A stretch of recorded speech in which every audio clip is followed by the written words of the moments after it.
નમસ્કાર મિત્રો, તો ખેડૂત મિત્રો વિશુ યુટ્યુબ ચેનલમાં તમારું હાર્દિક સ્વાગત છે। તો હાલમાં અત્યારે ગુજરાતમાં જે વરસાદી વાતાવરણ છે તે અત્યારે ધીમું પડી ગયું છે અને ગરમીનો પારો છે તે મિત્રો વધારે જોવા મળી રહ્યો છે, કેમ કે કમોસમી વરસાદના કારણે જે જમીનમાં ભેજ રહેલો છે તે અત્યારે ગરમી રૂપે બહાર જોવા મળી રહ્યો છે। અને હવે મિત્રો અમુક જગ્યાએ વાદળછાયું વાતાવરણ પણ જોવા મળે છે। તો શું છે આજના હવામાન સમાચાર તે સંપૂર્ણ વિડીયોમાં જોવાના છીએ। તો મિત્રો વિડીયોના અંત સુધી બન્યા રહેજો। હજુ સુધી આપણા વિડીયોને લાઇક ન કરી હોય તો મિત્રો વિડીયોને લાઇક કરી, ચેનલ પર ન હોય તો સબસ્ક્રાઇબ કરી, બાજુમાં બેલ બટન પણ જરૂરથી દબાવી દેજો। તો ચાલો મિત્રો આજનો વિડીયો જલ્દીથી આપણે સ્ટાર્ટ કરી દઈએ।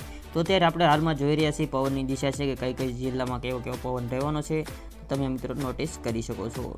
ચાલો મિત્રો તે પહેલાં આપણે જોઈ લઈએ કે આજના જે પોડકાસ્ટમાં હવામાનનું કેવું વાતાવરણ રહેવાનું છે અને કઈ કઈ જગ્યાએ વરસાદ પડી શકે છે। તો આજના રીડિંગની વાત કરીએ તો મિત્રો અત્યારે આપણે જોશું આપણને અત્યારે આ વિસ્તારમાં અત્યારે વાદળછાયું વાતાવરણ જોવા મળી શકે છે। એવો વિસ્તાર છે મિત્રો, જો તમે જૂનાગઢ આવી જાય છે, તેમાં અમરેલી આવી જાય છે, ગોંડલ આવી જાય છે, મહુવા આવી જાય છે, વેરાવળ આવી જાય છે। અને એની અંદર જો વાત કરીએ તો આટલા અમરેલી સાઈડને જે બગસરા સાઈડ છે મિત્રો, આ બધા વિસ્તાર એટલે સૌરાષ્ટ્રના વિસ્તારમાં મિત્રો આપણને વાદળછાયું વાતાવરણ જોવા મળી છે।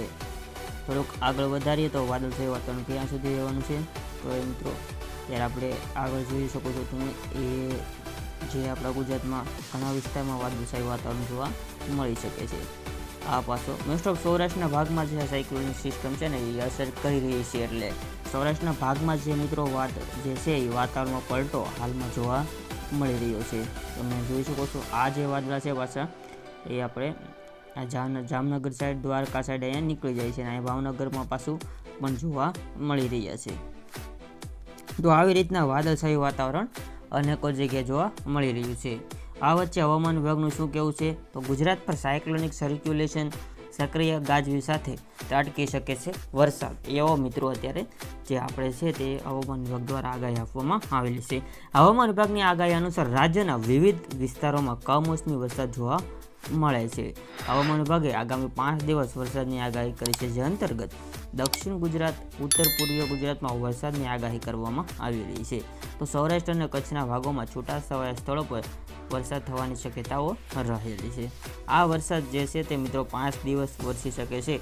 આ દરમિયાન 40થી 50 કિમી પ્રતિ કલાકની ઝડપે પવન પણ મિત્રો ફૂંકાઈ શકે છે, આવી હવામાન વિભાગની આગાહી છે।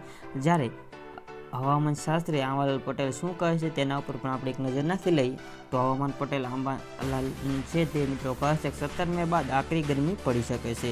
આંબાલાલ પટેલના જણાવ્યા મુજબ અમદાવાદ, ગાંધીનગર અને મધ્ય ગુજરાતમાં આકરી ગરમીનો જે મિત્રો એંધાણ જોવા મળી શકે છે। આ મિત્રો એક પૂર્વ અનુમાન ધરાવે છે, 100% કોઈ પણ માહિતી આપતા નથી।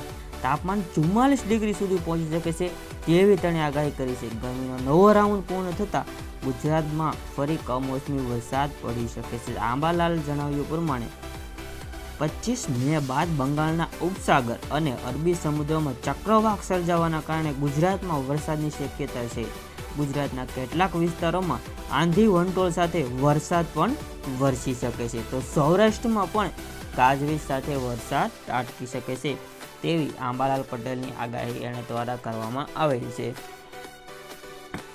અત્યારે તો આપણને વાદળછાયું વાતાવરણ જોવા મળે છે કે આજ તો કોઈ મિત્રો વરસાદ આપણને જોવા મળતો નથી। તમે જોઈ શકો છો વરસાદ હોય તો આવી રીતના આપણને રીડિંગ જોવા મળતું હોય છે, જે આવી રીતના રીડિંગ તમે મુંબઈ સાઈડ અહીંયા જોઈ શકો છો, ત્યાં આપણને વરસાદ જોવા મળી રહ્યો છે। તો આ વિસ્તારમાં વરસાદ અનુભવી શકાય છે। આપણે એવું તો મિત્રો આપણે કાંઈ ગુજરાતમાં જોવા મળતું નથી, ખાલી વાદળછાયું વાતાવરણ જોવા મળી જાય અમુક જગ્યાએ, જો કોઈક ઝાપટા પણ ખરી શકે છે। અને હવે આપણે જોઈ લઈએ કે પવનની દિશા કેવી રીતના રહેવાની છે અને વાવાઝોડાનો કોઈ ખતરો તો નથી, તો ટેમ્પરેચર પણ હાઈ રહેવાનું છે, તો આપણે થોડુંક મિનિમાઇઝ કરી દઈએ તો મિત્રો આપણને અત્યારે કોઈ પણ જગ્યાએ સાયક્લોનિક સર્ક્યુલેશન એક્ટિવ છે પણ કોઈ પણ જગ્યાએ ચક્રવાત જોવા મળતો નથી। આવનારા દિવસોમાં આપણને જોવા મળે તો એ વાત અલગ છે મિત્રો, પણ અત્યારે તો કોઈ પણ આપણી જગ્યાએ ચક્રવાત જોવા મળતો નથી। આ સિસ્ટમ ગમે ત્યાંથી ઉત્પન્ન થઈ શકે છે। મોસ્ટ ઓફ દર વખતે જે સિસ્ટમ હોય છે વાવાઝોડાની તે દરિયામાંથી ઉત્પન્ન થતી હોય છે। જો મિત્રો આવી રીતના આ એક સર્ક્યુલેશન છે અહીંયા, હવે આ જે છે તે કેટલા દીમાં ક્યાં ક્યાં પહોંચી શકે છે તેના વિશે આપણે જોઈ લઈએ। તો મિત્રો જોઈ શકો છો જે આ અહીંયા એક વાવાઝોડું બની રહ્યું છે।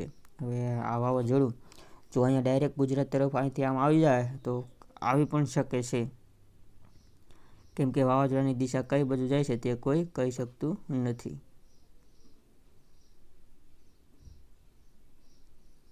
જુઓ મિત્રો અહીંયા સર્ક્યુલેશન તો અહીંયા મિત્રો ઓલમોસ્ટ પૂરું થવા આવ્યું છે, કાંઈ કોઈ આપણને ખતરો જોવા મળતો નથી. તો આવી રીતના મિત્રો આજ ખાસ કોઈ આગાહી મોટી હતી નહીં, જે આપણે કોઈ પણ જાતનો વાવાઝોડાનો કોઈ ખતરો જોવા મળતો નથી ને વરસાદી વાતાવરણમાં આવી રીતના પલટો જોવા મળે છે. તો આ સાથે જ મિત્રો આપણો વિડીયો એન્ડ કરવા જઈએ છીએ. આજનો વિડીયો કેવો લાગ્યો તે મને કોમેન્ટ બોક્સમાં જણાવજો. સાથે જો આપણી યુટ્યુબ ચેનલ હોય સુધી આપણી યુટ્યુબ ચેનલ સબસ્ક્રાઈબ ન કરી હોય તો મિત્રો યુટ્યુબ ચેનલ સબસ્ક્રાઈબ કરી દેજો અને બાજુમાં બેલ બટનને પણ જરૂરથી દબાવી દેજો. આપણે કન્ટિન્યુ સિરીઝ આ સ્ટાર્ટ કરી દીધી છે, જેમાં ડેઈલી આપણે હવામાનને જે મિત્રો સાચી માહિતી પ્રમાણે આપણે વિડીયો દર્શાવતા હોઈએ છીએ, જે હવામાનના અનુમાનો હોય છે તેના ઉપરથી આપણે વિડીયો બનાવતા હોઈએ છીએ. તો વિડીયોમાં મિત્રો અચૂક હાજરી આપવી. તો મિત્રો હવે આપણે આજનો વિડીયો પૂરો કરીશું. જય હિન્દ, વંદે માતરમ.